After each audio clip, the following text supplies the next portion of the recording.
Hormuz से Oman की खाड़ी तक टकराव अब और भी अधिक खतरनाक मोड़ लेता नजर आ रहा है।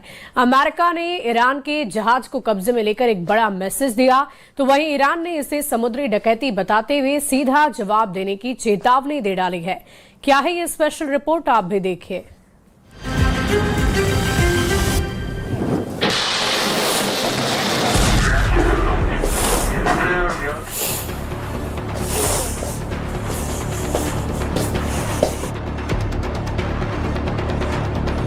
उसका जहाज को पकड़ रखा है।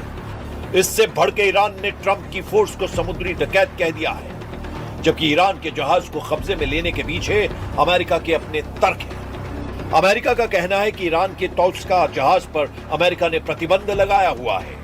अमेरिकी सेना के मुताबिक जहाज कथित तौर पर डुअल यूज सामान ले जा रहा था, यानी ऐसा सामान जो इंडस्ट्रियल के साथ साथ मिलिट्री इस्तेमाल में भी आ सकता है। वहीं ईरान के कमांडर ने दावा किया है कि वो अपने जहाज को दुश्मन से आजाद कराने के लिए तैयार है, लेकिन फिलहाल उन्हें जहाज पर मौजूद अपने नागरिकों की जान की परवाह है। जैसे ही उनकी सलामती की गारंटी मिलेगी तो उसका जहाज से अमेरिका को मार भगाने की धमकी दी गई है।